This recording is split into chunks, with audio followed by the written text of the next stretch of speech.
ಏನು ಮಾಡ್ತಿದ್ದೀಯಮ್ಮ? ಕಾಣ್ತಿಲ್ವಾ? ಡ್ರಾಯಿಂಗ್ ಮಾಡ್ತಿದ್ದೀನಿ. ವಾ ಸೂಪರ್ ಐತೆ. ಅಲ್ಲಮ್ಮ ಏನಾದರೂ ತಿನ್ನೋಕೆ ಸ್ನ್ಯಾಕ್ಸ್ ಇದ್ದಾವ? ಸ್ನ್ಯಾಕ್ಸ್ ನಿಮ್ಮ ಅಪ್ಪಾಜಿ ಸ್ವೀಟ್ ತೊಗೊಂಬಂದಿದ್ದಾರೆ, ಹೋಗ್ತೀನಿ ಹೋಗು.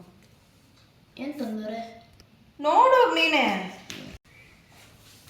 ನೋಡಿ ತಂದಿದ್ದೀನಿ. ಏನಿದೆ ಫಸ್ಟ್ ಆಫ್ ಆಲ್ ಅಮ್ಮ? ಏನಮ್ಮ ಇದು ಸ್ವೀಟು? ಇದಾ ಅಜ್ಜಿ ಕೂದಲು. ಅಜ್ಜಿ ಕೂದಲ? ಅಜ್ಜನ ಕೂದಲಿಲ್ವಾ? ಅಜ್ಜಿ ಕೂದಲು ಕಾಣೋ, ಇದು ನಾವು ಅಜ್ಜಿ ಕೂದಲು ಅಂತ ಇದ್ವಿ. ತುಂಬ ಚೆನ್ನಾಗಿರುತ್ತೆ. ಏನಮ್ಮ ಇದು? ನಾವು 90s ಕಿಡ್ಸ್ ಎಲ್ಲ ಇದಕ್ಕೆ ಅಜ್ಜಿ ಕೂದಲು ಅಂತ ಇದ್ವಿ. ಅಜ್ಜಿ ಕೂದಲ? ಸೋನ್ ಪಾಪಡಿ ಅಮ್ಮ, ಅಜ್ಜಿ ಕೂದಲಲ್ಲಮ್ಮ ಇದು. ಏನಮ್ಮ ಇದು? ಅಜ್ಜಿ ಕೂದಲು ನೋಡು. ಇದು ಅಜ್ಜಿ ಕೂದಲ? ಅಜ್ಜಿ ಕೂದಲು ವೈಟ್ ಕಲರ್ ಇರುತ್ತೆ, ಇದೆಲ್ಲ ಕಲರ್ ಸೋನ್ ಪಾಪಡಿ ಅಮ್ಮ. ಗೋಳಿ ಹಾಕೊಂಡು ತಿನ್ನೋದು. ಅಜ್ಜಿ ಕೂದಲು ಅಂತ? ಅಜ್ಜಿ ಕೂದಲು? ಯಾರ ಅಜ್ಜಿ ಕೂದಲು? ನಿಮ್ಮ ಅಜ್ಜಿ ಕೂದಲು.